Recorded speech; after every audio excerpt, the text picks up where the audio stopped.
우리 지난번에 소송법 파트 문제에서 아직 다 못 풀었었죠? 그때 35번까지 풀었을 거예요. 그죠? 그래서 소송 문제에 대해서 좀 더 살펴보도록 합시다. 자, 36번은 소송 전반에 대해서 가볍게 물어봤습니다. 자, 우리 행정소송법은 행정소송 종류 크게 몇 가지? 크게 네 가지. 항고소송, 당사자소송, 민중소송, 기관소송. 그리고 그 중에 항고소송, 공권력의 행사, 불행사, 처분하고 재결하고 부작위 다투는 소송, 항고소송으로 세 가지. 취소소송, 무효동 확인소송, 부작위 위법 확인소송. 그런데 행정소송법 보면 다 취소소송에 대해서 잔뜩 규정해 놓고 나머지 소송에 있어서는 취소소송 규정을 거의 그대로 준용하거나 뭐뭐는 따로 규정을 해놓거나 이렇게 약간 해놓는 거예요. 그래서 취소송 중심주의라는 말이 취소송 중심으로 규정해 놓았다는 말입니다. 응? 그래서 5. 그 다음에 2번은 자, 어떤 하나의 행정처분에 대해서 무효 확인 청구, 즉 무효 확인 판결도 해주고 취소해주는 판결도 해주고 이거 두 가지 다 해달라고 청구하는 거 돼요? 둘 다 판결해달라고 하는 건 안 된다. 그럼 어떻게 하는 것도 돼? 이렇게 하는 것도 돼? 이거 무효라고 판결해주든가, 그러니까 두 가지 동시에 하는, 두 가지 둘 다 해달라는 거 안 되지. 무효 확인 플러스 취소 청구 둘 다 해달라고 청구하는 거, 이걸 말하면 단순 병합이라고 하는데 그거 안 돼. 그럼 이렇게 하는 거 돼? 무효 확인을 해주든지 또는 취소해주든지 둘 중에 하나 아무거나 해주세요. 이렇게 합쳐서 같이 청구하는 것 돼? 그것도 안 돼. 그게 이제 선택적 병합이라는 거예요. 그것도 안 돼. 그럼 어떻게 하는 것만 돼? 그렇지. 하나를 아주 주된 주장, 그러니까 무효로 확인해 달라는 거를 주된 청구로 하고, 혹시나 무효가 일정도가 아니면 그러면 취소라도 최소한 해주세요. 이렇게 해주고, 무효 확인 하나를 주된 청구로 하나를 예비적, 보조적으로 이렇게 합쳐서 청구하는 거 있지. 그거를 우리가 주의적, 예비적 병합 이렇게 얘기지. 주의적, 예비적 병합 이렇게 하는 것만 된다. 그러면 2번은 선택적 청구로서의 병합이란 말이 있어. 그거 어떻게 하는 거라 했어요? 조금 아까 무효 확인해 주든가 또는 취소해 주든가 둘 중에 아무거나 하나 해주세요. 이렇게 청구하는 건 안 된다. 응? 선택적 청구로서의 병합 안 된다. 두 가지 다 해달라고 하는 단순 병합도 안 된다. 그죠? 자, 그 다음에 3번은 이 이름을 잘 알아야 돼. 예방적 부작위 청구소송 또는 예방적이란 말을 빼기도 한다. 부작위 청구소송. 이거하고 부작위 위법 확인소송하고 헷갈리면 안 돼요. 응? 부작위 위법 확인소송은 내가 처분해달라는 신청을 했고 행정에는 내 신청에 대해서 처분을 해주든가 거부하든가 뭐라도 응답을 해야 되는데 아무 응답을 안 하고 있는 상태. 이거 부작위 위법임을 확인해달라고 청구하는 거죠. 그럼 여기 나오는 거는 그건 된단 말이야. 근데 이거는 뭐야?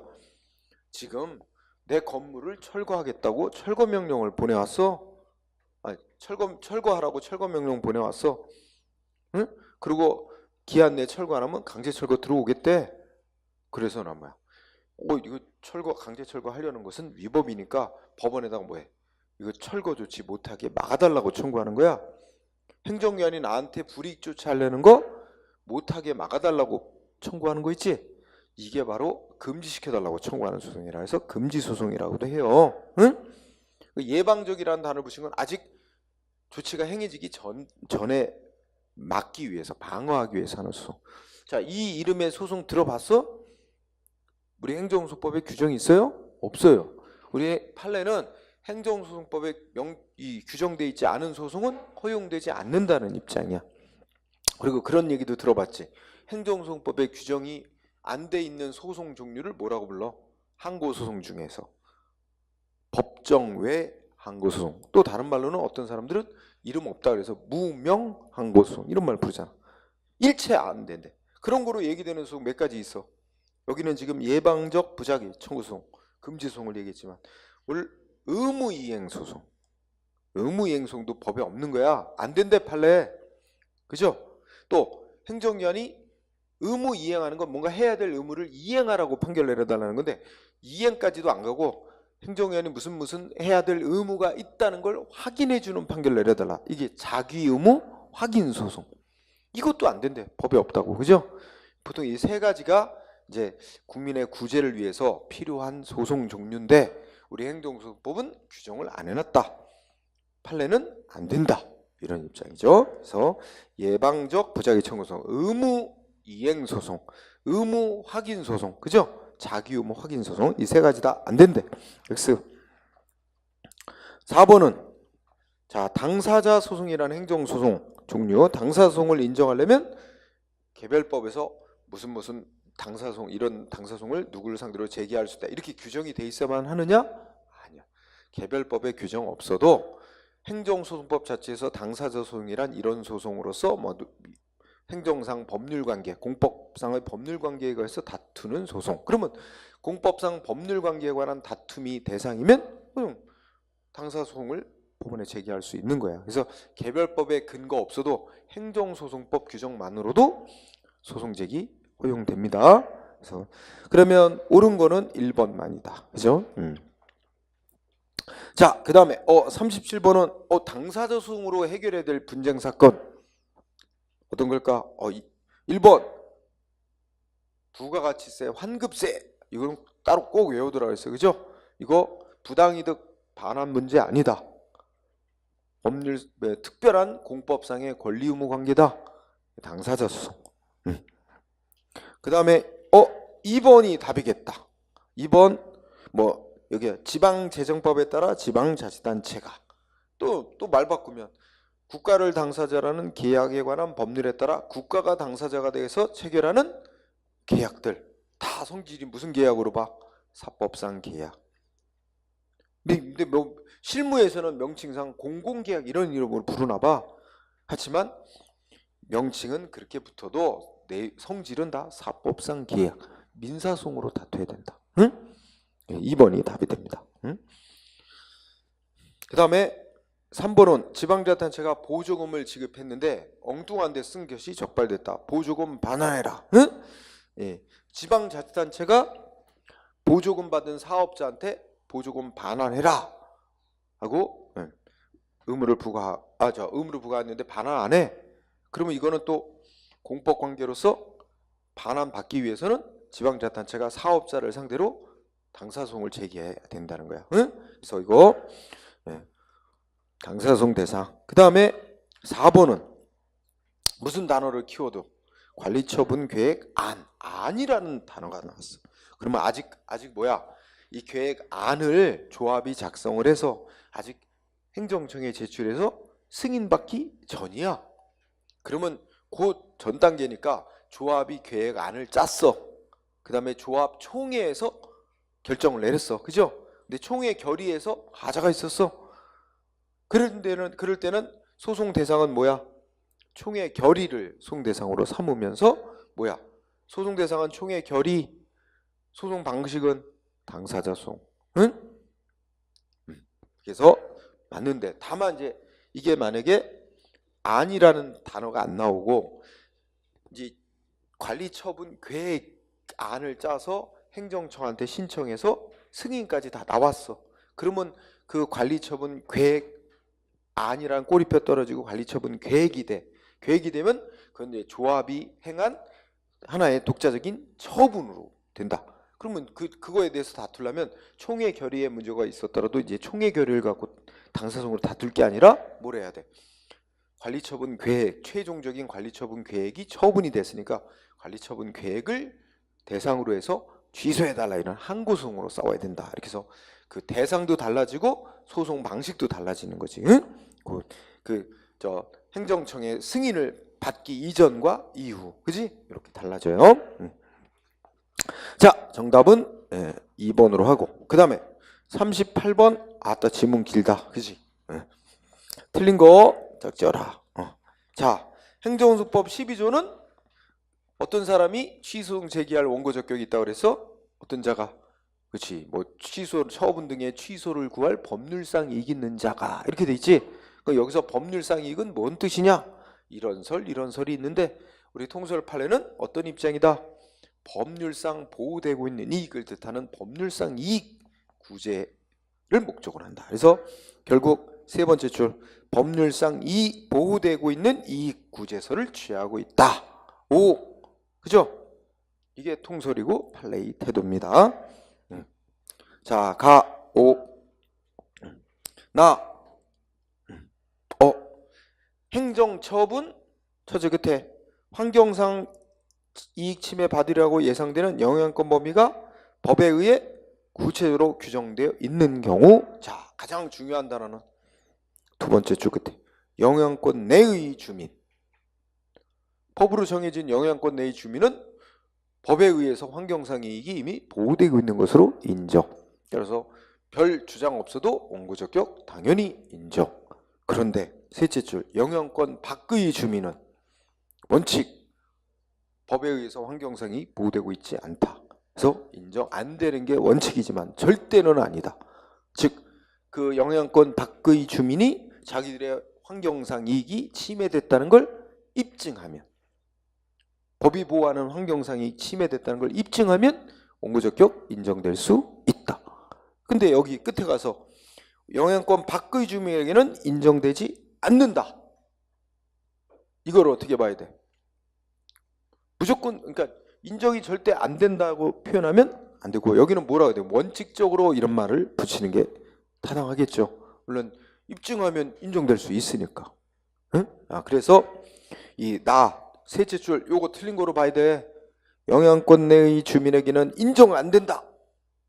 원칙은 안 되지만 본인들이 입증하면 인정될 수 있다. 이게 정확한 거죠. 그래서 나는 틀린 거로 봐야 돼요. 그것 때문에. 근데 이제 정확하게 문제 내는 스타일, 좀 더 명확하게 내는 스타일로 가면 인정될 여지가 없다라든지 아예 없다. 응? 그다음에 뭐 인정되는 경우는 절대로 없다. 뭐 이런 뉘앙스로 낼 때 그때 좀 더 명확해지겠죠. 자, 다는 키워드가 뭐지? 첫째 끝에 법이 뭘 목적으로 한대? 첫째 끝에 업자들 간의 과당 경쟁으로 인한 경영 불합리 방지, 이걸 목적으로 하고 있대. 그럼 이 규정 속에는, 이 법 규정 속에는 어느 지역에 뭐 인허가 받은 업자들이 너무 많아지게 하지 말아라, 이런 규정인데, 그러니까 너무 많이 인허가를 내주지 말아라, 이런 규정인데, 이 규정의 취지는 기존에 인허가 받은 업자들의 어느 정도 영업이익을 보호하려는 취지가 있기 때문에, 그러면 기존 업자들의 이익은 법에 의해 보호되고 있는 거다. 따라서 거기다가 또 신규 허가를 내주면 기존 업자는 소송으로 자기들의 법이 보호하는 이익 침해받았음을 내세워서 송할 자격이 인정된다. 이런 논리가 되는 거예요. 그래서 아까 읽었던 그 부분이 핵심이 되죠. 그래서 다 옳은 거야. 응? 그 다음에 라는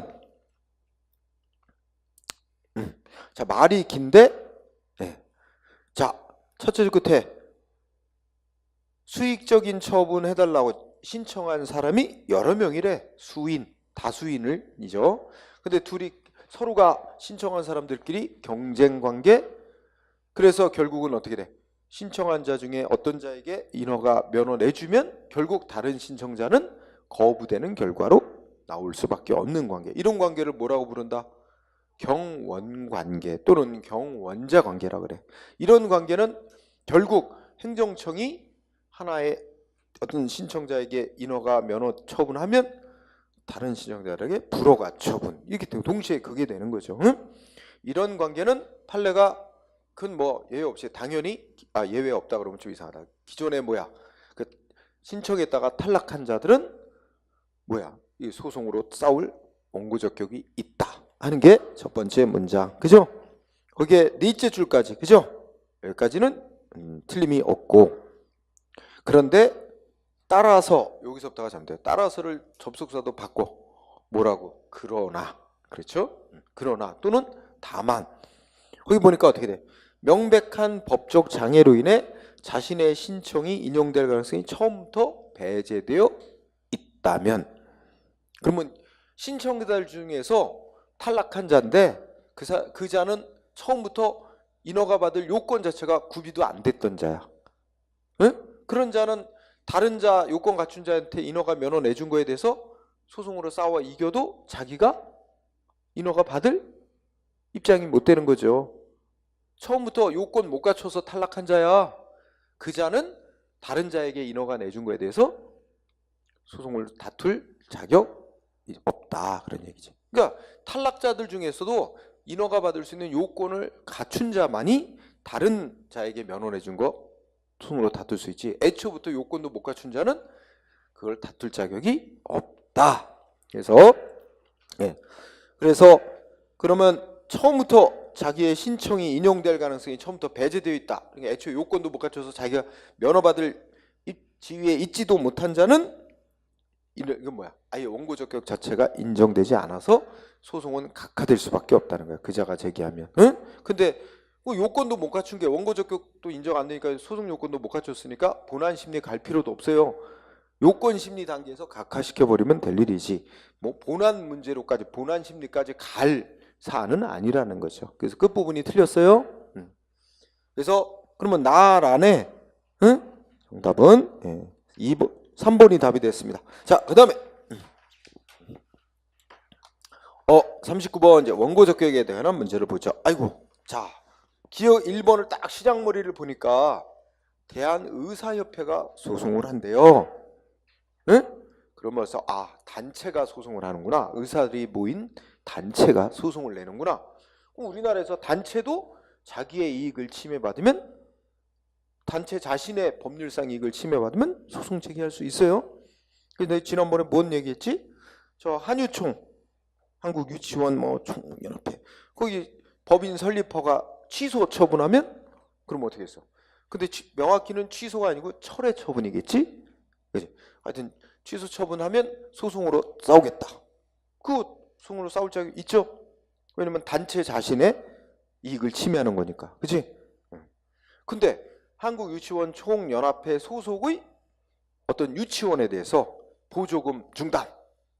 그런 유치원 원장이나 그 유치원이 법인이라면 거기서 싸울 문제지, 연합회가 나서서 대신 싸울 문제가 아니지. 유치원 연합회 자신의 이익을 침해한 건 아니니까 마찬가지다. 대한의사협회도 단체 자신의 이익을 침해받으면 소송할 자격이 있으나, 지금 이 사안을 보면 그 국민건강보험법상 어쩌고저쩌고 해서 결국 싸움의 대상은 두째주 끝인데, 보건복지부 장관이 고시한 건강보험 요양급여 행위 및 상대가치 점수, 이건데 이게 이제 보건복지부 고시지만 처분에 해당되는 고시, 처분성을 갖는 고시인데 이거가 소송 대상인데, 이것 때문에 대한의사협회 자신이 법적으로 불이익받는 이해관계자는 아니다. 그는 의사, 환자, 건강보험공단 이런 자들의 이해관계는 관련이 있어, 개별 의사들은. 그러나 의사들이 모인 의사협회의 법적 불이익을 발생시키는 건 없기 때문에 의사협회는 그거에 대해서 소송할 자격이 없습니다. 원고 적격이. 그래서 결론은 어떻게 돼? 맞네. 그죠? 자, 그 다음에 2번은 키워드는 뭘까? 첫째 줄 끝쪽에 석탄 가공업 허가. 이게 허가냐 특허냐 이거부터가 일단 밝혀져야 돼. 그러면 첫째 끝에 보니까 사업을 경영할 권리를 형성하는 형성적 행위? 이거 뭐야 그러면? 특허에 해당하는 성질의 행위다 이 말인데, 여기서부터 일단 이상해. 자, 석탄 가공업 허가는 보통의 허가에 해당한다는 게 판례야. 그러니까 보통의 허가는 어떻게 표현해? 금지 해제해주는 행위에 불과하다. 법으로 금지했던 걸 이제 금지를 풀어서 너는 사업해도 된다 하는 거에 불과하지, 너한테 사업을 경영할 독점적 권리를 준다 이런 게 아니거든. 그러니까 거기서부터 일단 성격이 달려나. 그러면 물론 허가도 예외가 있지. 술, 담배, 약동과 관련된 허가는 법이 보호하는 이익으로 인정하지만 그 외의 허가는 그는 법에 의해서 공익보호로 해서 아무나 못하도록 금지해 놓은 결과로 인해 얘는 이제 금지가 풀려서 반사적으로 누리는 이익을 보는 거에 불과하다. 허가로 인한 영업이익은 반사적 이익으로 본단 말이야, 원칙이. 그러면 여기서부터 일단 틀려서, 자, 석탄 가공업의 허가는 금지 해제 이꼬로 허가에 해당하는 조치. 이거 반사적 이익에 불과. 이것만 명확히 알고 있으면 돼요. 그러면 어떻게 돼? 석탄 가공에 대한 허가를 받아서 하고 있는데 옆에다가 또 신규 허가를 내줬다. 기존 업자가 소송으로 다툴 법률상 이익이 없다. 그게 결론이야. 근데 여기는 다 바꿔놨지. 사업 경영의 권리를 설정하는 형성의 특허물로 기존에 허가받은 업자는 이게 뭐야? 그러면 뭐 권리를 부여받았으니까 신규 허가를 내주면 그로 인해 영업이익 침해된 건 권리를 침해받은 거니까 소송으로 다툴 수 있다. 이렇게 이제 수상은 반대로만 써놓은 거지. 응? 딱 그래서 X가 됐습니다. 그러니까 출발머리만 잘 알면 돼요. 석탄 가공 허가는 금지 해제에 불과한 허가, 반사적 이익. 이것만 딱 알고 있으면 결론은 원고 적격 없다. 이렇게 와야 되는 거야. 응? 자, 2번이 답이네요. 자, 3번은 키워드가 제3자입니다. 자, 어떤 처분이나 부작위에 직접 상대방만 소송할 자격이 인정될 수 있는 게 아니라 제3자라도 뭐야? 자신의 법률상 이익을 침해받는다면 처분이나 부작위에 대해서 소송할 자격 인정된다는 거죠. 제3자도 법률상 이익 침해받으면 처분이나 부작위에 대해서 다 소송할 자격이 있어. 중요한 건 법률상 이익을 자신의 법률상 이익을 침해받는 자라면 사람이든 단체든 또 법인 아닌 단체도 대표자 대리인을 있는 경우는 단체 이름으로 소송할 자격이 있잖아. 자, 3번 5, 4번은 이것도 지난번에 한번 했었다. 그치? 그래서 좀 생략하는데 결국은 어디라 했어? 셋째 줄 끝에 이전 고시가 효력을 발생한 이후에는 이제 예전에 땅과 건물에 대한 권리가 다 새로운 사업 마치고 난 뒤에 땅과 건물로 권리가 다 이전되는 거로 됐는데 확정됐는데 일부자가 뒤늦게 문제 제기한다고 전부 다 원상으로 돌리고 다시 하기는 너무 법적 불안정을 안정성을 침해하기 때문에 곤란. 그래서 요거에 대해서는 이게 만약 이전 고시가 미법 거기 이전 고시가 이미 효력 발생 후에 관리처분 계획 이거 이제 여기서는 조합 관리처분 계획은 아니란 꼬리표 떨어진 거잖아. 처분이잖아. 이거 취소해달라. 이거 소송할 단계는 지났다. 그럼 이게 이 관리처분 계획이 위법이었다면 이 소송한 사람은 손해배상을 통해서 금전적으로 자기 개인적으로 배상을 받을 수 있는 일이지 이걸 아예 원점으로 돌리는 취소 무효화기는 허용하기 어렵다는 판결이었어. 그죠? 그래서 이전고시 효력 발생 후 법률상이 인정할 수 없다. 자, 정답은 2번. 40번은 틀린 거. 자, 1번 장의자동차 운송사업구역 위반, 사업구역 위반. 이 단어는 딱 이 판례 하나뿐이니까 사업구역 위반해서 영업했다. 과징금 부과하는 제도는 뭘 위한 제도다? 이게 영업질서, 거래질서 확립이라는 공익만을 위한 거지. 그리고 그러니까 영업질서 위반하면 과징금으로 제재를 가하도록 법이 정하는데 그거는 그 영업질서 유지라는 그런 공익보호만을 목적으로 하는 거지 기존의 업자의 이익을 보호하려는 제도는 아니다.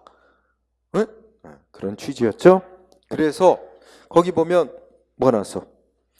그 처지 끝에 과징금 부과 처분에 의해서 동종업자의 영업이익이 보호되는 것은 사업구역 제도를 둔 데 따른 반사적인 이익에 불과. 그럼 여기까지가 맞다고 일단 이해를 해야 돼. 이게 맞으면 그 다음 결론은 당연히 알 수 있죠. 반사적 이익에 불과하다면 소송할 자격이 없지. 그런 이익 침해 받았어도. 그러니까 여기가 핵심이야. 이게 반사적 이익이냐 아니냐. 5. 그 다음에 2번은 이건 뭐 완전히 틀렸다. 어떻게 해야 돼? 일단 경찰 허가라는 건 원래 질서유지 목적을 위해서 금지시켜놓은 걸 풀어주는 거예요. 그냥 허가라고 생각하면 되는 거야.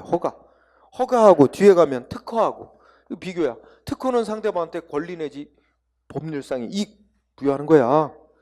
특허로 받은 이익은 권리로서의 이익, 법이 보완한 이익. 침해받으면 당연히 원고 적격 인정. 특허 사업인 경우 인정 안 된 경우 없어요. 그럼 허가는 원칙 허가 받음으로써 금지가 풀림으로써 어떤 자유롭게 행위해서 얻는 이익은 원칙 반사적 이익. 허가 딱 놓으면 반사적 이익. 물론 예외 있어. 아까 얘기했잖아. 뭐 분뇨 처리업 허가, 그 다음에 무슨 담배 일반 담배 소매인 지정 뭐 이런 술, 담배, 약동 영업과 관련된 거 그치? 그건 뭐라고? 판례가 허가지만 법이 보호하는 이익. 이렇게 예외가 있어. 그러면 허가 받은 영업자에게는 원고 적격이 어떻게 돼야 돼? 원칙 부정, 예외 인정 이렇게 되지. 원칙적으로 부정, 예외 인정. 그러나 특허는 예외 없어. 다 인정. 그죠? 그래서 X. 4번은 여기 원천 납세 의무자, 원천 징수 의무자. 원천 납세 의무자는 뭐라고 생각해라? 직원, 회사 직원.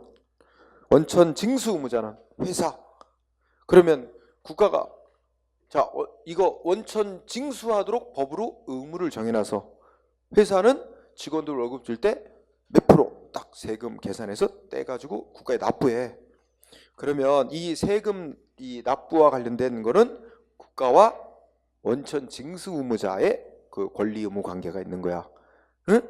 원천 징수 의무자가 세금을 떼서 국가에 내야 될 의무자입니다. 응? 실제 세금은 납세 의무자가 내는 거지만 그걸 월급에서 몇 프로 떼가지고 국가에 내야 되는 의무는 징수 의무자한테 있는 거야. 그래서 징수 의무자가 떼가지고 세금을 냈어. 근데 아마 뭐 많이 뗐나 보다. 너무 많이 떼가지고 냈나 보다. 그러니까 직원이 반발. 그럼 직원이 어떻게 돼? 국가를 상대로 바로 소송 안 된다 이거지. 그죠? 어떻게 해야 되는데?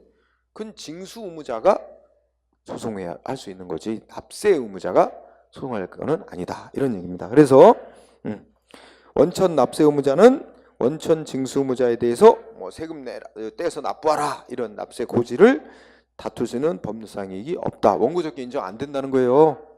원천 징수 의무자가 다퉈야지. 응? 그래서 맞아요. 4번은 소외이익 문제다. 고졸 검정고시 합격 후 퇴학 처분 소송으로 다툴 이익 있다. 이거 지난번도 했었지. 네, 따라서 정답은 2번. 그다음에 41번 소외이익. 소외이익은 물어보면 거의 뭐 그냥 그 사례 그냥 쭉쭉. 1번 건축공사 완료된 건물 다 지었다는 거지. 근데 그 건축허가 위법이었어. 그래도 건물이 다 지어지고 난 다음에는 건축허가 취소해달라고 소송으로 다툴 이익은 없다. 인근 주민이. 응? 그러면 왜 그럴까?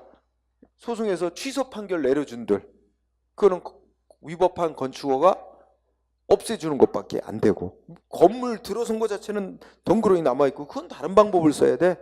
건물 주인한테 민사소송으로 철거 청구를 법원에다 하든지 그죠? 손해배상을 청구하든지 해야지. 이거는 그리고 위법한 건축허가 내준 거에 대해서 또 국가를 상대로 손해배상을 하든지 그런 방법을 써야지. 이 건물 자체를 이게 철거 다 지어고 난 다음에 위법한 건축허가 취소받는다고 건물 자체가 없었던 일이 되는 건 아니기 때문에 취소해달라고 하는 건 소외이익이 없다. 2번 소외이익은 협의의 소이익이라고 하는 게 소외이익 말해. 소외이익은 여러분 소외이익이 없으면 뭐가 되지? 소송 요건을 못 갖춘 게 돼서 소송 각하되죠. 소송 요건은 어느 단계까지 구비돼 있어야 돼? 모든 재판 단계에서 1심, 2심, 3심, 대법원까지 갈 때까지 다 소외이익이 판결 나올 때까지 유지되고 있어야 됩니다. 어떻게 정리해? 소외이익 이꼬로 소송 요건. 소송 요건은 어느 때까지? 모든 재판, 모든 신급 단계에서 구비돼야 한다. 응? 그럼 상고심, 대법원 올라가도 소외이익은 계속 있어야 되는 거야. 소송 요건에 해당하는 건 그렇습니다. 그 다음에 3번 아까 나왔어. 아까 나왔나? 지난번에 했지. 응? 네. 올해 입학하는 거 올해 입학 못해도 돼. 내년에 입학해도 돼. 입학 시기 늦어졌다 해도 그건 아주 중요한 건 아니다. 응? 그래서 소송 계속하던 중 당해년도 입학 시기가 지났어도 위법하게 불합격 처분했다면 그걸 취소받으면 입학할 수 있게 되잖아. 시기는 좀 늦어지지만 그래서 소외이익이 있다. 4번은 무슨 단어 키워드라 그랬어? 가중처분받게 될 우려. 가중처분받게 될 우려. 가중이라는 단어가 응? 그러면 가중받게 될 불이익을 피하기 위해서 이미 경과한 영업정지 처분이나 면허정지 처분도 소송으로 다툴 이익이 있다. 근데 실제로 가중처분 받게 될 위험이 사라지면 이미 지난 건 그때는 소송으로 다툴 이익은 없다. 항상 전제 조건은 가중처분을 받게 될 우려가 있을 때를 전제로 합니다. 자, 그렇다면 4번이 잘못됐죠? 가중적인 제재를 받게 될 우려가 있을 때는 법률상 이익이 있다라고 해야 됩니다. 즉 여기서 말한 법률상 이익은 소의 이익이겠죠? 4번 정답. 42번 옳은 거. 아이고, 이거 관할 법원 얘기하네. 취소소송 1심 관할 법원은 누구? 피고인 행정청, 처분청의 소재지를 관할하는 행정법원이 1심 법원이 되는 건데, 현실에서는 이제 서울만 행정법원이 있고 행정법원 설치되지 않은 지역은 피고의 소재를 관할하는 해당 지방법원 본원이 1심이 되고, 다만 중앙행정기관이나 중앙행정기관장이 피고가 되는 사건은 어디서 판정한다? 어디서 재판할 수도 있어? 1심 대법원 소재지 행정법원에서 할 수 있다죠. 하여야 한다가 아니고, 거기다 재판을 청구할 수도 있습니다. 그죠? 그래서 대법원 소재지 행정법원이면 서울행정법원. 자, 그래서 하여한다 X. 1번이 답이야. 2번은 옳은 거 오르알스? 아이고, 옳은 거. 그럼 1번 X. 2번은 취소 소송에 뭐 병합할 수도 있어. 그 처분이 취소되면 부당이득 반환받을 수 있을 때, 그러면 그 부당이득 반환 청구도 같이 판결해달라고 병합할 수 있다는 거예요. 어떤 처분 취소해달라는 소송, 행정소송 내면서 부당이득 반환 처분도 병합해서 같이 할 수 있다. 그치? 제일 빨리 병합해서 제기하는 건 언제? 동시에 같이 제기하는 거. 취소송 제기할 때 같이 합쳐서 하는 거. 뭐 말만 좀 어렵게 돼 있지. 그냥 취소송에 부당이득 그 처분 취소되면 부당이득 반환받을 수 있는 경우 그 반환 청구도 같이 병합하는 것도 포함된다. 3번 이거 아까 했잖아. 이거 법정 외 항고소송 인정 안 한다. 그죠? 4번 아까 공부한 거 떠났다. 무효 동일한 처분에 대해서 무효 확인도 해주고 취소해달라고 하는 거 단순 병합 안 돼. 둘 다 해달라는 거 안 되고, 선택적 병합도 안 돼. 둘 중에 아무거나 해달라고 청구하는 거 이것도 안 돼. 오직 하나를 주된 청구로 하고 다른 하나를 예비적으로 하는 주의적 예비적 병합, 이건 병합 청구만 가능하다. 응? 그게 판례. 따라서 4번 X. 옳은 거는 2번이다. 그 다음에 42번 옳은 거 오르래. 1번 어때요? X인데? 자, 어떻게 돼요? 일단 그거 맞나요? 국가가 일단 어떤 갑을 공무원으로 임명한 후에 나중에 결격 사유자를 잘못 임명했다. 이렇게 하는 경우, 그럼 어떻게 되지? 그 결격 사유자를 임명한 행위의 효과는 어떻게 돼? 무효. 그건 취소가 아니라 무효. 그리고 이거는 가만 놔둬도 처음부터 무효. 아무 조치를 할 필요도 없는 거예요. 근데 이제 실무에서는 너 결격 사유자인데 잘못 임명했다. 임명이 취소한다라고 그렇게 표현을 한다는 거야. 근데 이거는 그런 행위를 할 필요도 없는 거지. 원래 법에 의해서 처음부터 자동으로 어떻게 돼? 무효였다는 게 이제 되는 거죠. 자동으로. 따라서 실무에서 야, 임용 취소한다고 통지해봐야 그 통지에 의해서 비로소 임용됐던 게 효력이 없어지는 건 아니거든요. 이 취소 통지는 아무런 법적인 효과가 없는 거예요. 하나마나. 응?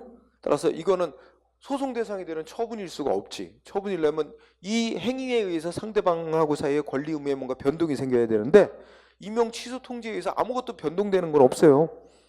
응? 결격 사유자 임명했다는 게 뒤늦게 밝혀졌지?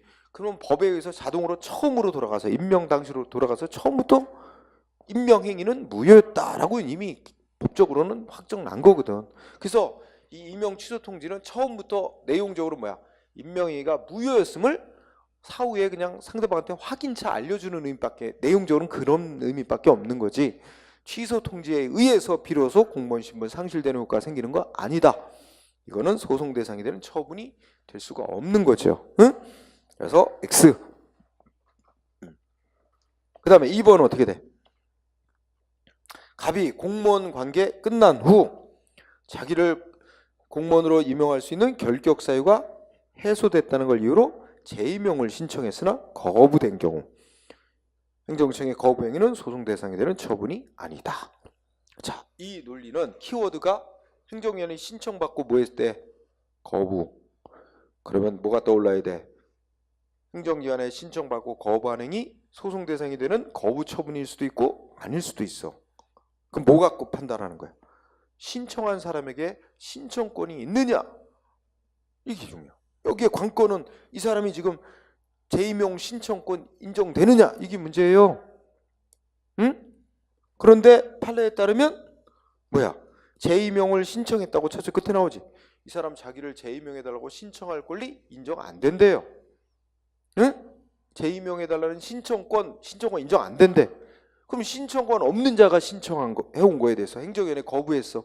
그 거부 행위는 상대방의 권리를 침해하는 행위가 아니니까 소송 대상인 거부 처분은 아니다. 또 이렇게도 되고 상대방은 권리를 침해받은 자가 아니야. 그러니까 이거에 대해서 소송으로 다툴 원고적 격도 없다. 이렇게 말해도 되고. 응? 근데 판례는 주로 이제 거부 처분인지를 쪽으로 해서 소송 대상 문제로 다루고 있지. 그러니까 2번이 맞는 말이야. 맞는 말인데 이 문장을 이해할 키워드는 바로 신청권이 있느냐 없느냐에 있어요. 이 신청권 인정 안 된대요. 응? 그래서 2번. 3번은 여기 키워드는 뭐야? 당연퇴직 통보지? 1번하고 거의 비슷한 겁니다. 응? 당연퇴직이란 말 자체가 법이 정한 일정한 사유가 생기면 아무 조치 안 해도 법에 의해서 공무원 신분 상실되는 효과는 바로 발생하는 거지. 예를 들어 공무원인데 판결로서 징역형 선고가 확정났어. 그러면 징역형 선고 확정난 날로부터 공무원 신분 바로 상실이에요. 당연퇴직된 거야.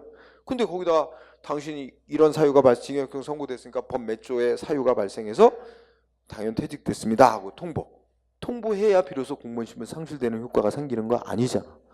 이 통보는 그냥 한 번 더 알려주는 의미밖에는 없다. 법적인 효과는 아무것도 없다. 소송 대상되는 처분 아니다. 워낙 많이 나와. 당연퇴직 통보. 따라서 X. 소송 대상되는 처분 아닙니다. 4번은 청원경찰인데 국가나 지자체에 근무하는 청원경찰의 근무관계. 이건 공법관계. 공법상의 근무관계. 그죠? 거의 공무원에 적용되는 여러 법조항을 거의 그대로 적용해 준다. 그죠? 따라서 사법상 고용계약 관계 아니야. 그게 아니라 공법상의 근무관계. 따라서 징계 처분은 다투려면 행정소송으로 다투어야 됩니다. 응? 징계 처분에서 항고소송으로 다투어야 되겠죠? 자, 정답은 옳은 거 2번입니다. 2번. 자, 44번 소송 대상 옳은 거. 자, 우리 1번 지문은 저 길게 내서 두 가지를 물어봤어요. 자, 첫째 줄 보니까 거기 보면 재공매하기로 결정. 응? 이거 보니까 엊그제 검찰이 전두환 씨 집 압류했어. 압류한 재산을 한국자산관리공사에 매각하는 건 거기다 다 업무 위탁. 한국자산관리공사가 경매로 내놨어. 그런데 어떻게 했어? 1차. 자, 원래 뭐 예를 들면 100만 원에 내놨단 말이야. 근데 아무도 신청하는 자가 없어. 사겠다고. 유찰됐어. 유찰이라 그래. 1차 유찰. 그러니까 10%더 내려서 2차 다시 또 내놔. 이게 재공매하기로 결정하는 거지 뭐. 응? 2차로 또 10% 내려서 내놨는데 또 아무도 없었대. 또 3차 3번인가 4번 계속 내놨는데 해서 안 돼. 그래서 4차인가 5차인가 그래서 다시 내놨는데 가격이 한 40% 정도 떨어졌지. 근데 누가 샀대. 그래서 낙찰됐대. 그래서 51억인가 얼마야. 그지? 그렇게 누가 샀는지 아직 안 밝혀졌어. 누가 샀을까? 측근이 샀으면 전두환 씨 계속 살도록 그냥 내버려둘 거고, 측근이 아니면 골치 아픈데 왜 샀을까 하는 의문이 있다는 거지. 그러면 거기 계속 살고 있단 말이야. 안 나가면 어떡할 거야? 응? 안 나가면 어떡할 거냐? 안 나간다고 뭐 행정기관이 강제 집행하듯이 그렇게도 못하는 거고, 안 나간다고 또 법원에다가 이게 또 신청을 해야 되고, 골치 아프거든. 야, 근데 그것도 그 쫓아내면 또 뭐라 그럴까, 뭐 90세 된 노인을 쫓아낸다고 또 모르겠다. 그래서 그 골치 아픈 집인데 그걸 왜 낙찰 받았을까 하는, 예. 그래서 예상은 그 낙찰되지 않을 것이라고 예상이 많았대는데 몇 차. 어쨌든 다시 돌아오면 재공매 기로 결정, 이거 뭐야? 말 그대로 행정 조직 안에서 내부적인 의사결정만 내린 거지. 그러면 그 공매 대상이 되는 재산 소유자의 권리 의무에 아직은 아무런 변동이 생긴 건 없잖아. 응? 그래서 재공매 결정, 이거 처분 아니다. 일단 맞고 두 번째 줄까지.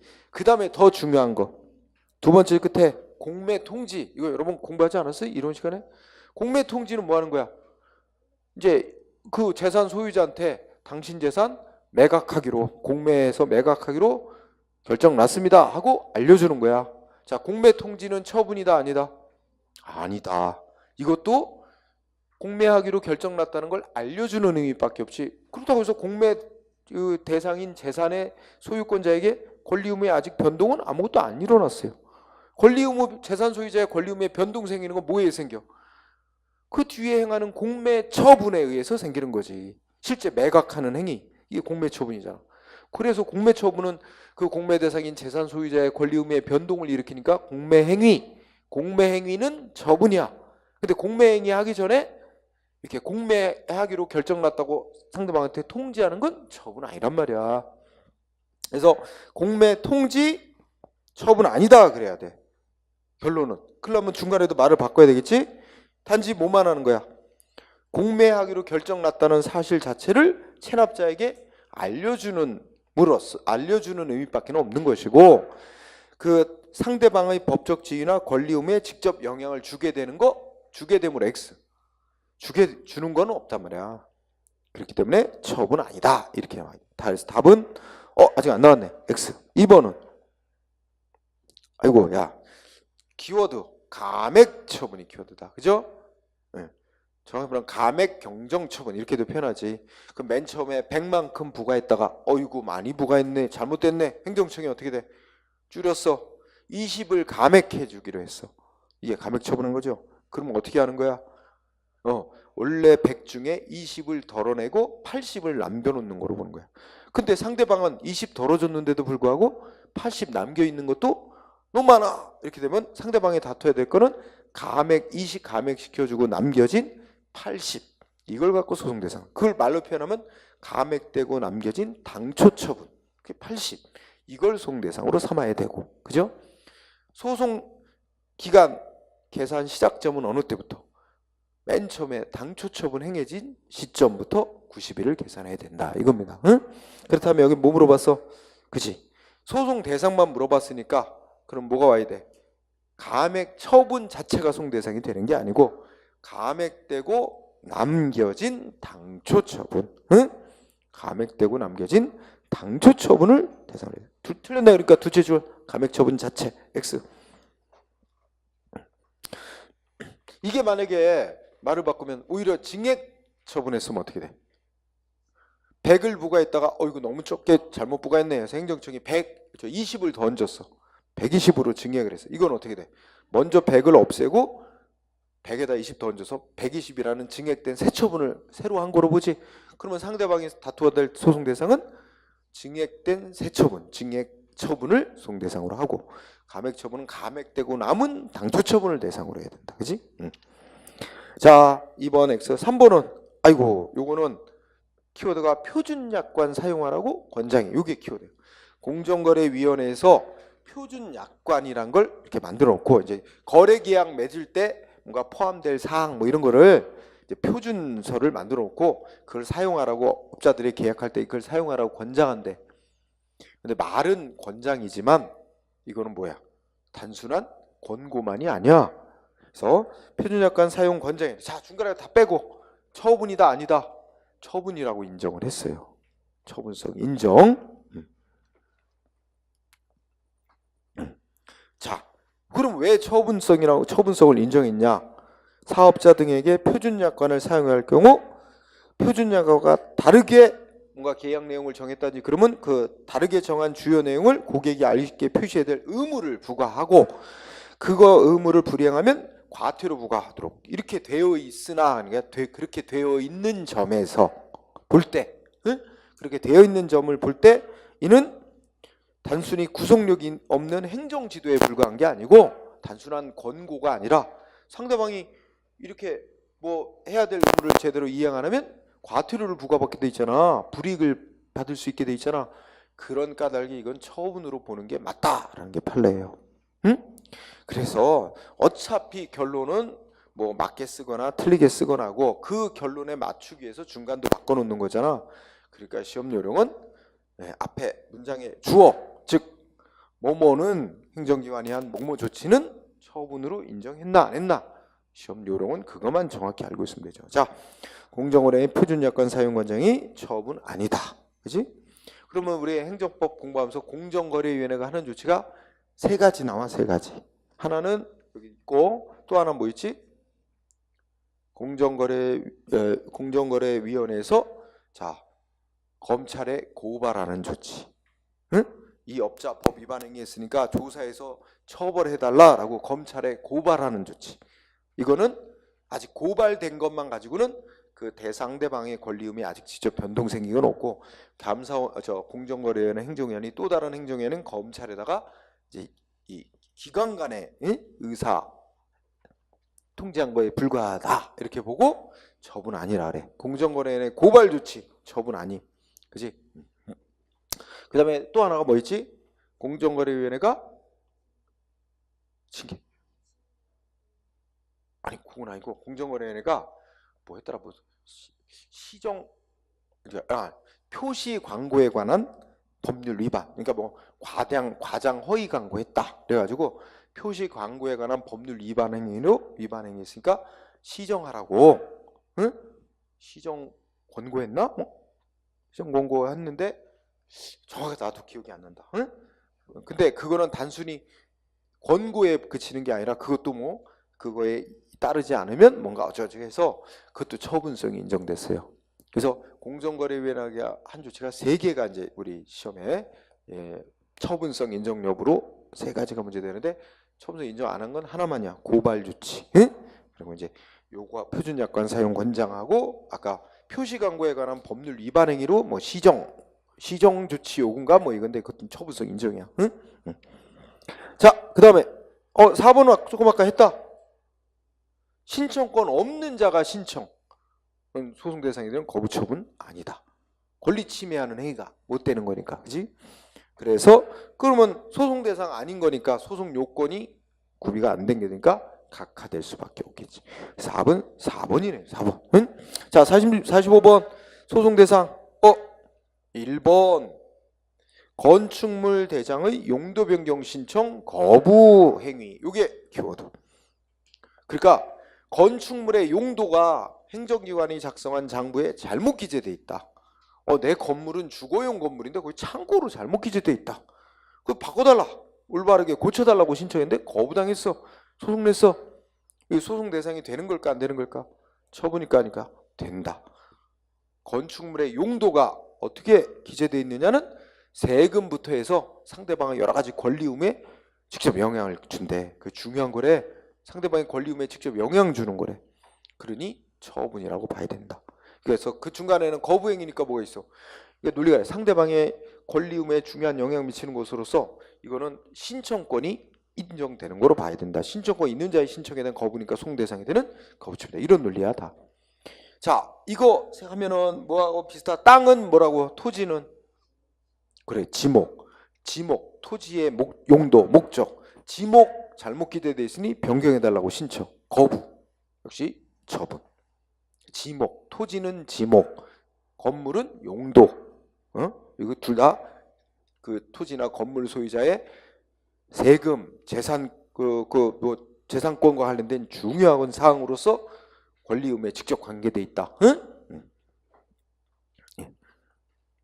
그 다음에 지문 2번은 무슨 단어가 중요하냐면 뭐야? 소득금액 변동 통지야. 첫째 줄 끝에도 있고 둘째 줄에도 있죠. 하여튼 공통된 단어는 소득 금액이 변동됐습니다. 소득액이 변동됐다고 통지를 해줬대. 근데 자, 핵심은 누구한테 통지하느냐에 따라서 처분이냐 아니냐가 달라요. 그치? 자, 누구한테 통지한 건 처분? 우리 아까 원천 납세 의무자, 원천 징수 의무자 나왔었지? 원천 징수 의무자한테 소득 금액 변동됐다고 통지한 건 처분. 근데 직원인, 회사 직원인 원천 납세 의무자한테 소득 금액이 변동됐다고 통지한 건 처분이 아님. 그럼 이것도 이렇게 생각해봐. 원천 납세 의무자는 자기가 세금, 자기 월급에서 계산해서 세금 내야 될 의무자가 아니에요. 소득이 변동됐습니다 하면 회사가 그 변동된 금액에 따라서 다시 계산해서 세금을 내야 될 의무자야, 국가에. 그러니까 의무가 이 변동 통지에서 발생한 세금 다 계산해서 다시 내야 될 의무자는 원천 징수 의무자니까 원천 징수 의무자에게 의무 발생되게 하는 효과가 있는 거니까 원천 징수 의무자에게 소득 금액 변동 통지한 거는 처분. 즉 직원들의 소득이 바뀌었다고 통지 받은 거야. 응? 근데 납세 의무자는 통지 받아도 자기가 계산해서 세금 내야 될 의무자가 아니거든. 회사가 그걸 의무를 지는 거지. 그래서 자, 정리하면 그럼 맞게 썼나요? 첫째 줄 원천 징수 의무자인 법인, 회사지. 회사에게 소득금액 변동 통지한 건 처분. 그러니까 소득 되는 거지. 그러나 두 번째 줄 소득 귀속자 나오지. 소득 귀속자 이꼬로 다른 말로 표현하면 원천 납세 의무자야. 응? 소득 귀속자가 회사 직원이란 말이야. 월급 받는 사람, 응? 월급 소득이 돌아가는 자. 소득 귀속자 이꼬로 원천 납세 의무자에 대한 소득 금액 변동 통지는 처분 아니다. 그러면 이 전체로는 틀렸네. 다 처분이라 그랬으니까. 그래서 우리 공부는 소득 금액 변동 통지가 누구한테 했느냐에 따라서 처분성 여부가 다르다. 응? 예, 3번. 3번은 첫째 키워드. 당초 처분을 영업자에게 유리하게 변경해주는 처분. 요 단어 키워드지. 이거 딱 보는 순간 만약에 세금을 부과했다가 이거 너무 많이 부과했네. 감액시켜주는 거랑 논리상 똑같겠죠? 그러면 이게 무슨 뭐야? 감액 변경 처분, 감액 처분과 동일한 논리를 따르면 됩니다. 그러면 상대방이 소송으로 다퉈야 될 대상은 뭐가 될까요? 그러면 그렇지, 유리하게 변경되고, 그러니까 변경해주는 조치를 하고 난 뒤에 남겨진 당초 처분.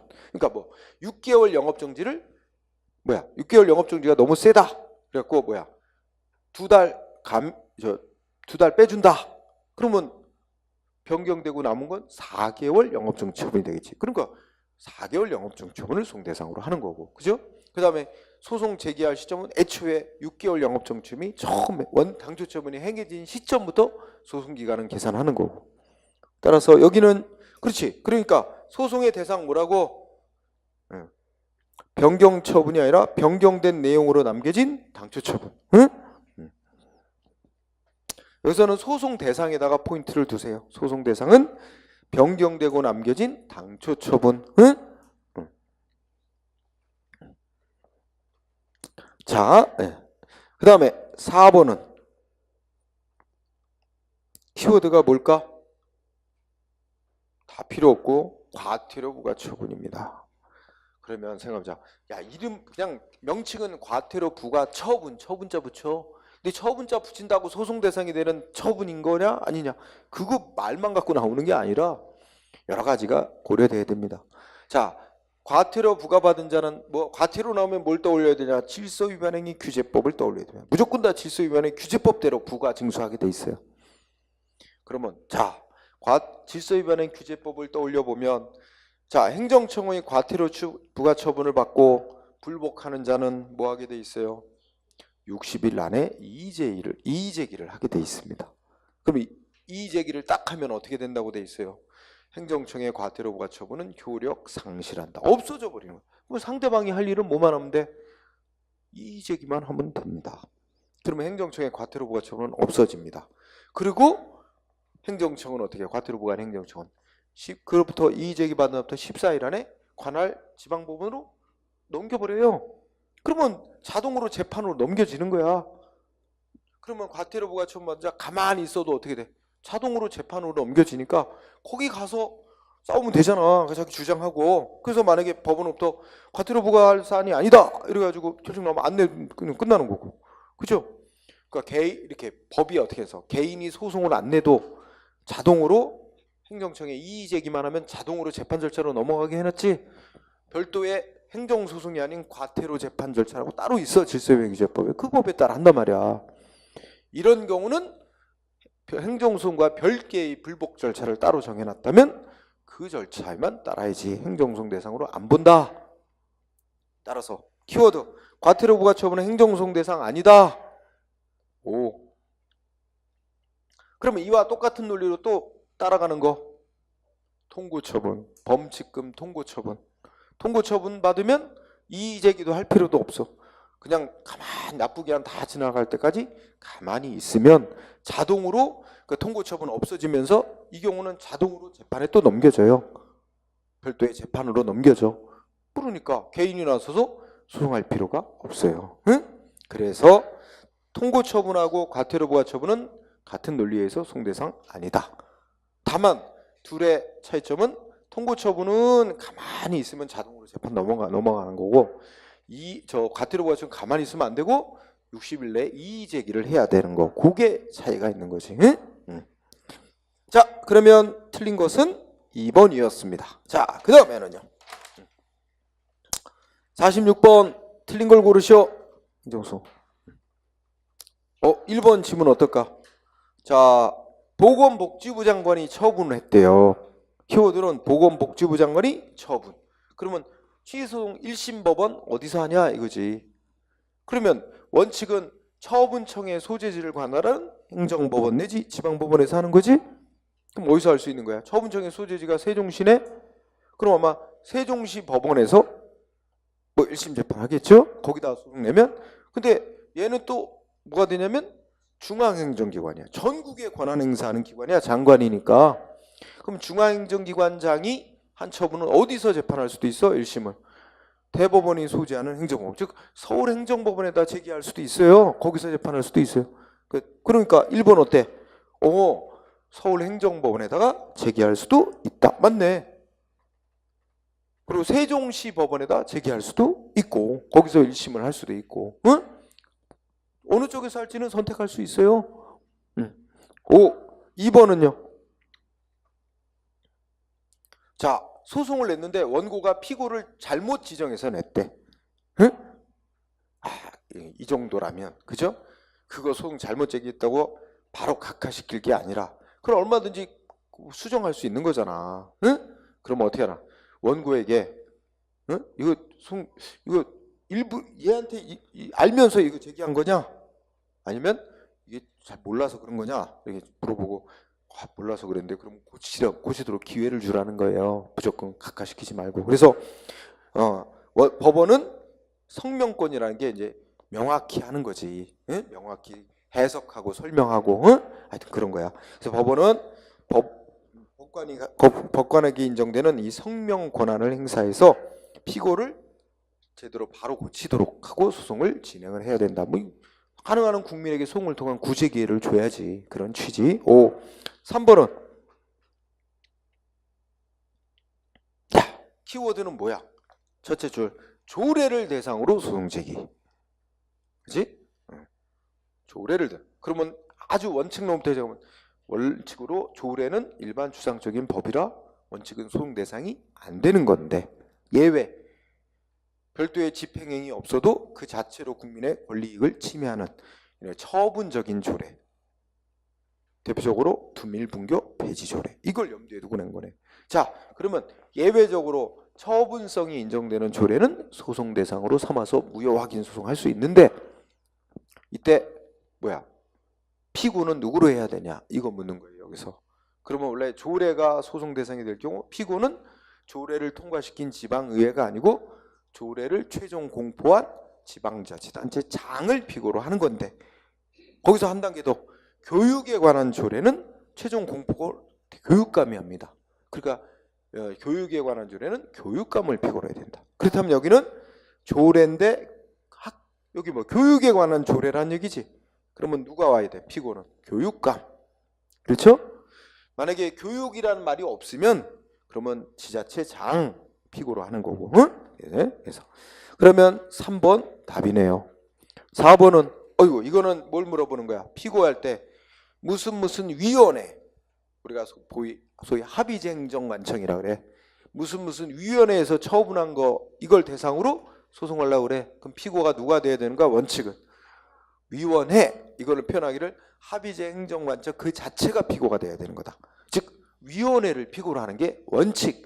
단 예외, 법에서 위원장 피고라고 특별히 규정이 있으면 그에 따라야 되는데 이게 4번이 그 예다. 중앙노동위원회에서 재심 결정한 거 이거 소송 대상으로 삼아 소송하려면 위원장을 피고로 하라고 하고 있어요. 위원장. 그래서 맞아요. 피고 위원장. 요건 예외니까 꼭 외우고 있어야 되고요. 원칙은 위원회를 피고로 하는 걸 원칙으로 하면서 특별한 규정이 있어서 예외. 자, 따라서 틀린 건 3번. 47번. 피고 또 물어봤다. 응? 지문 1번은 피고 묻는 건 아니다. 이건 문제를 내가 잘못 구성했구나. 1번은 소송 대상이냐 아니냐 묻는 문제인데, 그죠? 여기는 소송 대상과 피고를 둘 다 묻는 문제라고 이해를 하고요. 1번 한국 마사에 나온다. 우리 행정법 통틀어 한국 마사에는 딱 한 번만 나온다. 마사에 어쩌고저쩌고 나오면 처분이냐 아니냐 묻는 것밖에 없다. 처분 아니다. 이거는 조직 내부 관계에서의 공권력 행사가 아니고 조직 내부의 관계에서의 사법상의 제재에 불과하다. 처분 아니다. 그러면 1번 X네. 응? 이거는 첫째 끝에 국가기관 또는 행정기관부터 위탁받은 행정권한 행사 아니에요. 그런 권한 부여된 거 아니야. 그런 거에 해당하지 않고 조직 내부의 사법상의 제재에 불과. 응? 처분 아니다. 한국 마사회로 기억해도 되고 뭐 기수 면허 취소 뭐 이거 기억해도 되고 하여튼 마사회로 기억하는 게 더 오래 남을 것 같아. 자, 2번은 첫째 끝에 위장 사업자로 등록이 되어 있는 걸 뭐로 바꿨대? 실제 사업자 명의로 정정을 해놨대. 세무서장이. 그러니까 요새 그런 거 있잖아. 요새 저 버닝썬 말고 뭐 무슨 업체 있잖아. 그 클럽 이름이 뭐야? 아니 아레나인가? 아레나 실제 소유주 있다며. 그치? 그럼 서류상은 위장 사업자로 해놓은 거잖아. 근데 실제 사업자 있어갖고 그 사람한테 저 세금 왕창 부과하고 탈세 이런 거 적용하고 한다 그러잖아. 그러면 이게 실제 사업자가 누군지를 알아냈어. 그러면 실제 사업자로 정정해놨어. 이거는 그 사업하는 자의 실제 지위에 아무런 변동을 가져오는 건 없다. 응? 그래서 상대방 국민의 권리, 법적 신분, 지위에 변동을 안 가져오는 건 처분 아니다. 그래서 이건 처분 아니라 그랬어. 원래 그 사람이 사업자잖아 원래는. 근데 서류상만 거짓으로 제가 실제 사업자처럼 거짓으로 위장 등록을 해놓은 거잖아. 그래서 실제 사업자 명의로 바꾸는 거 그렇다고 해서 그 사람이 실제 사업하는 자로서의 지위가 달라진 건 없어요. 그래서 처분 아니다. 응? 세금은 실제 사업자에게 매기는 거예요. 원래가 그걸 못 밝히니까 모르는 경우는 서류상 명의자로 돼 있는 자에게 세금을 부과하고 납부받고 하지만 우리 세금 부과의 원칙 중에 실질과세의 원칙이라 해서 실질과세. 응? 그래서 그게 실제 재산 소유자에게 세금 매기는 겁니다. 자, 그런 이치로 생각하면 돼요. 그러면 어떻게 돼? 2번은 답이네. 옳다. 처분 아니다. 자, 그 다음에 3번은 어떨까? 무슨 단어 키워드? 내부임. 우리 정리하면 자, 내부임 말고 뭐 있지? 그냥 위임. 위임은 권한 자체가 완전히 하급기관으로 이전된 거야. 하급기관이 자기 권한으로서 자기 이름과 책임하에 그걸 행사하는 거거든. 자, 권한 위임 나오면 피고는 누구로 해야 돼? 위임청, 수임청. 위임일 경우는 피고는 수임청. 그 다음에 권한 대리시켜. 그건 어떻게 돼? 내가 권한은 여전히 법적으로 갖고 있으면서 요것 좀 네가 대신 행사해. 응? 그리고 내보낼 때는 내 권한을 대신 행사한다는 걸 밝히고 해. 이렇게 하는 게 대리야. 그죠? 근데 권한 대리 행사했는데 잘못했다고 소송이 들어와. 권한 대리는 누구를 피고로 하는 게 원칙이다. 권한 대리 행사하도록 시킨 관청, 그걸 피대리 관청이 피고야. 대리는 피대리 관청 피고, 응? 피고는 피대리 관청. 그 다음에 내부 위임은, 자, 권한 여전히 내가 갖고 있는데, 야, 요거 네가 좀 대신 행사해. 그런데 내보낼 때는 내가 직접 한 것처럼 내 이름만 써서 내보내. 이게 내부 위임이야. 자, 내부 위임은 소송 대상으로 삼을 때 피고 누구로 해야 돼? 위임청. 응? 위임청. 수임청이 아니야. 위임청을 피고로 하는 거예요. 응? 그런데 이제 대리와 내부 위임은 각각의 예외가 있지. 둘 다.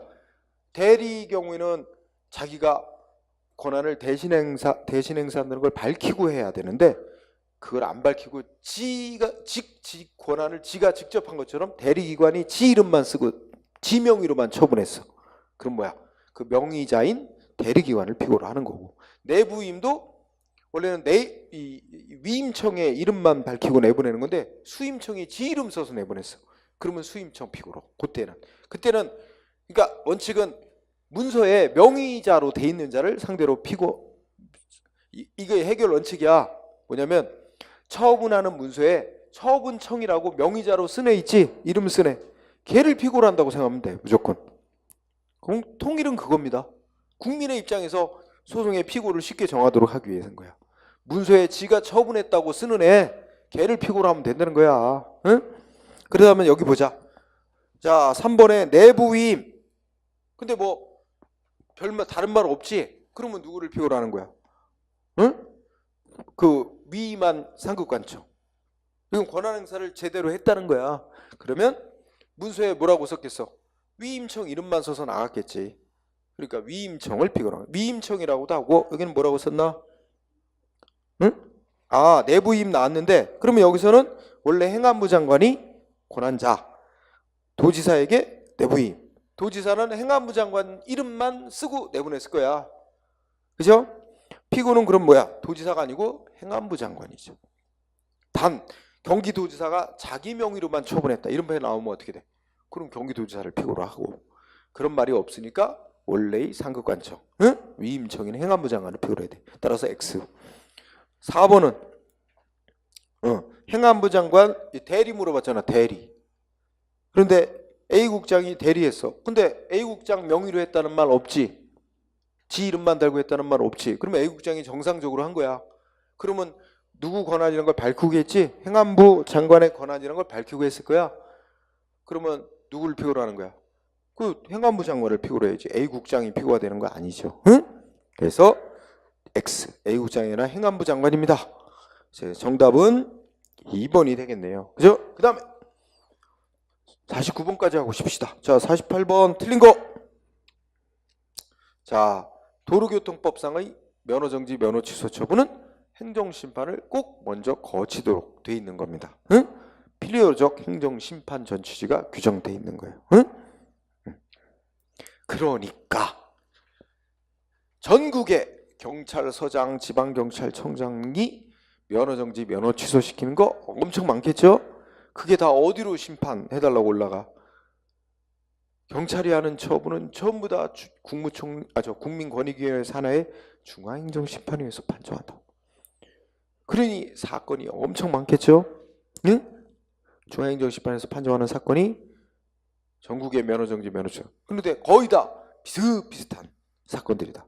이런 거는 중앙행정심판위원회 3명의 소위원회를 두어서, 3명인가 4명인가 소위원회를 둬서 거기서 심판하게 할 수 있다. 웬만한 사건은 거기서 결정 내버리고, 좀 이례적이거나 좀 중대한 심각한 사건은 이제 9명으로 구성되는 전원위원회로 넘겨서 거기서 결정하도록 하고, 그러니까 경미한 사건은 정형적인 사건은 그냥 소위원회에서 결정. 워낙 많으니까 비슷비슷한 사건들 그렇게 하도록 하고 있는 거지. 자, 어쨌든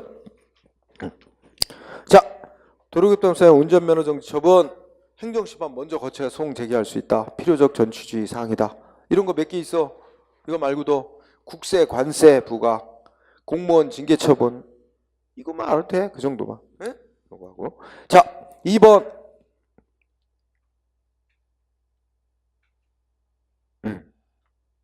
X다. 자, 지방노동위원회에서 그러니까 억울하게 회사에서 해고당했음, 징계받았음. 지방노동위원회 구제 신청했음. 그런데 지방노동위원회에서 결정 나왔는데 뭐 구제 안 된다든지 뭔가 뭐 회사 측이든 근로자든 어쨌든 결정이 승복 못해 결정에. 그럼 다시 중앙노동위원회 재심을 신청. 중앙노동위원회 재심 결정 나온 거에 대해서 승복 못해서 소송 가려고 한다. 피고 묻는 거야. 피고 뭘 갖고 소송해야 돼? 중앙노동위원회 피고가 아니라 위원장이죠. 아까 했잖아. 피고를 잘 봐야 돼. 중앙노동위원회 나오면 피고, 응? 그리고 하나 더 한다면 재심 결정을 상대로. 원처분주의가 아니라 재심 결정. 이 재심 결정이 일종의 행정심판 재결이에요. 재결. 응? 재결을 대상으로 소송하라고 해놨어요. 그리고 중앙노동위원회 위원장을 피고로 하는. 이게 두 가지가 특징입니다. 이거는. 자, 따라서 X네요. 답은 나왔고. 3번은. 자, 3번은 우리가 원칙은 원처분 받고 행정심판 청구해서 재결 나왔고 그래서 불복 소송을 가려고 한다. 그럼 원칙적으로 소송 대상은 뭘 갖고 소송해야 되냐? 원처분 갖고 소송을 해야 되는 게 원칙이다. 그러니까 원처분이 대상이 되면 피고도 원처분을 한 처분청. 그죠? 그런데 예외. 재결을 대상으로 취소해달라. 이렇게 재결 대상으로 소송할 수 있는 경우가 있는데 그게 바로 원처분에는 없는 재결 그 자체만 고유한 위법이 있는 경우 재결을 대상으로 소송할 수 있다. 그렇다면 여기서 이 3번이 거기에 해당하는 거냐? 3번. 내가 적법한 행정심판 청구를 했어. 그러면 행정심판위원회는 요건을 여기 적법이란 건 요건을 다 갖춘 청구를 했다는 겁니다. 그러면 요건 구비했으니까 행정심판은 무슨 심리를 해야 돼? 본안 심리를 해서 처분 뭐 위법인지 아닌지 가려야 되는데 요건은 못 갖췄다고 오해를 해서 각하를 시켜버렸대. 이러면 이 재결 자체가 잘못된 재결이야. 재결 그 자체가 고유한 위법이 있는 재결이야. 그러면 이때는 재결을 대상으로 취소해달라고 소송 대상으로 삼을 수 있는 경우에 해당한다. 5. 그 다음에 4번. 감사원이 변상해 놓으라고 판정 내렸대. 응? 제목은 감사원의 변상 판정 처분. 행정소송을 제기할 수 없고 일종의 재결의 성격을 갖는 재심의 판정. 그러니까 이것도 감사원이 다시 재심의 신청을 받아 다시 재심의 판정을 내리면 이거에 대해서만 감사원을 피고로 해서 소송을 제기할 수 있다. 네. 어디가 틀렸어요? 응?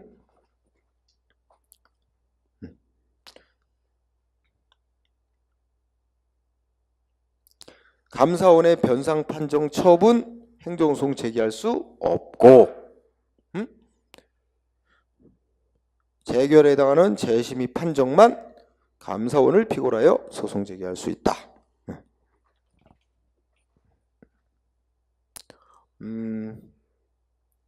감사원의 변상 판정 처분도 감사원의 변상 판정 처분만 가지고는 이게 바로 변상할 의무가 발생한다면 처분인데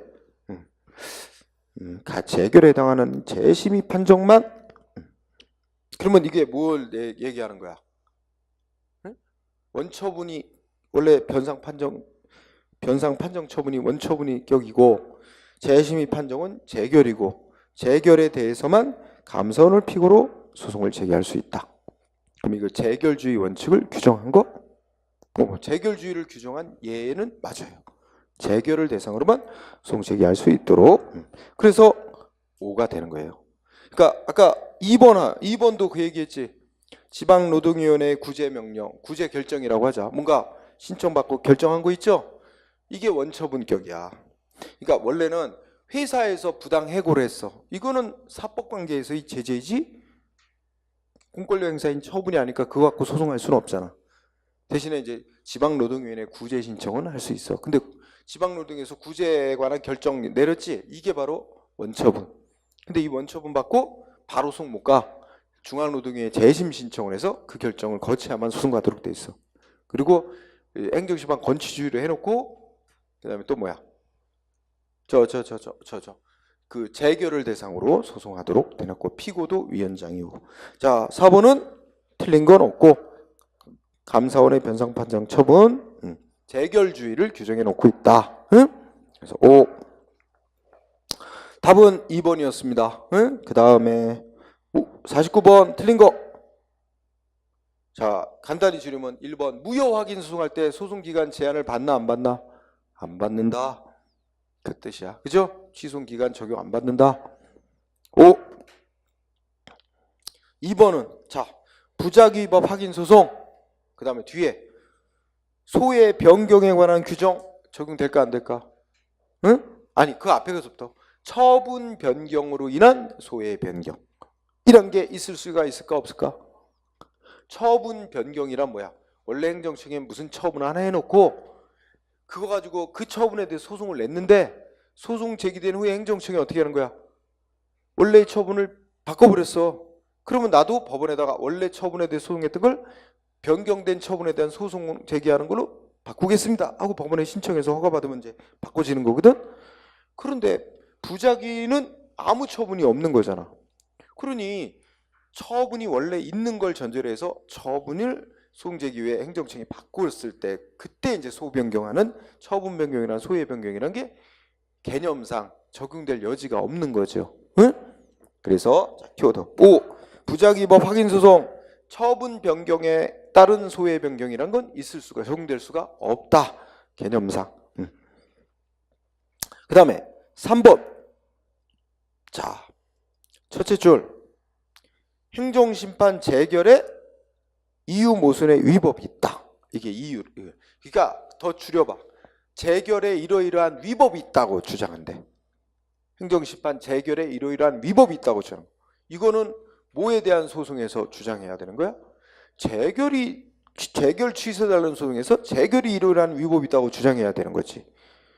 그리고 두째 줄에 첫째 줄 끝에 있다. 원처분 취소해달라고 하는 소송에서는 원처분에 위법이 있다는 걸 주장해야지. 원처분 취소해달라는 소송에서는 원처분의 위법을 주장해야 되는 거고 재결을 취소해달라고 하는 소송에서는 재결 그 자체의 위법이 있다는 걸 주장해야지. 응?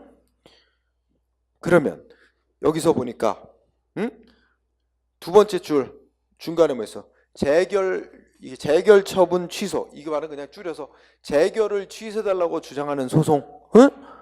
재결을 취소해달라는 소송에서는 재결 그 자체가 위법이라는 걸 주장해야 되는 거지. 원처분 취소해달라는 소송에서는 원처분의 위법을 주장해야 되고. 그런데 여기 보니까 첫째 줄에 재결에 위법이 있다는 사유를 어디서도 주장할 수 있다고 돼 있어. 첫째 끝에 원처분 취소해달라는 소송에서 그것 때문에 틀렸습니다. 첫째 줄 원처분의 취소를 구하는 소송. 여기서는 원처분의 위법만을 주장해야 됩니다. 재결에 위법이 있다는 건 원처분 취소라는 소송에서는 주장하면 안 되는 거죠. 그건 주장해봐야 고려하지도 않습니다. 응? 그런 이치. 3번 X. 4번은 자 제3자율을 수반하는 행정에 대한 심판 청구에서. 그러니까 이걸 줄이면 자 어떤 처분 때문에 불이익을 받은 제3자가 행정심판 청구를 한 거야. 그랬더니 무슨 재결 나왔대? 인용재결. 예를 들면 어떤 처분 3자의 위법하게 3자의 이익을 침해하는 처분이다. 취소 재결 나왔다면 치자. 인용재결 나온 거야. 인용재결 나오면 이제 누가 그 재결 때문에 불이익이 돼? 원처분의 상대방. 그치? 원처분의 상대방은 원처분으로는 자기 이익 받은 건데 제3자가 불이익된 거야. 근데 제3자가 행정심판 청구. 제3자의 주장을 들어주는 인용 판결. 인용 판결 나오면 원처분의 상대방이 원처분 없었던 일이 돼버린단 말이야. 원처분이 비로소 재결로 불이익을 받게 돼요. 이때 이 원처분의 상대방은 자기한테 이익 준 원처분은 갖고 소송할 수는 없는 거 아니야. 응? 뭐 갖고 소송해야 돼 그러면? 재결로 인하여 비로소 불이익을 받은 자고, 그리고 이 사람은 원처분은 문제가 없는데 재결이 잘못된 거다라고 주장하는 모양새죠. 그러니까 재결을 소송 대상으로 다툴 수밖에 없는 거다. 응? 그래서 어떻게 돼? 그러면 핵심은 재결에 대해서 소송 제기할 수 없다. 이 지상생하면 원처분 갖고 소송한다는 건 되게 말도 안 되는 우스운 결과가 돼버리죠. 응? 그래서 말로 이해한 사람도 있고 그림으로 표현하면 자, 시장이 A한테 공장 건축 허가 내줬지. 응? 그러면 상대방한테는 수익적인 처분인데 자, 인근 주민에게는 침익적인 처분이야. 이게 제3자. 그지? 그런데 인근 주민 얘 제3자가 뭐 했어? A에게 공장 건축을 해준 거 취소해달라고 행정심판 청구를 했어. 응? 그래서 뭐가 나왔대? 취소한다 판정이 나온 거야. 취소 재결. 그러면 이 취소 재결의 효력은 누구한테도 미쳐? A한테도 미친단 말이야. 원래 처분의 상대방. 그러면 A가 받았던 공장 건축 허가는 취소 재결이 나옴으로써 처음부터 없었던 일이 돼버려요. A면은 느닷없이 갑자기 불이익을 입게 되는 거지. 재결 때문에 취소한다는 재결 나옴으로써. 이때 A는 아니 원래 공장 건축 허가는 문제가 없는 건데 왜 이게 잘못됐다고 취소하냐? A는 그러면 우리나라 소송제도는 원래가 소송 대상은 원처분 갖고 소송해야 되는 게 원칙인데 이게 원처분인데 A는 이걸 지한테 이익 준 처분을 왜 써? A한테 비로소 불이익을 준 처분은 이거야. 그러니 A에서는 원처분이 아니라 이걸 갖고 이걸 대상으로 소송 제기할 수 있다 이거지. 응? 논리적으로 이렇게 될 수밖에 없는 거죠. 그래서 정답은 틀린 거라 그랬지? 그래서 3번이 되네요. 그죠? 3번. 자, 쉬는 시간을 가집시다.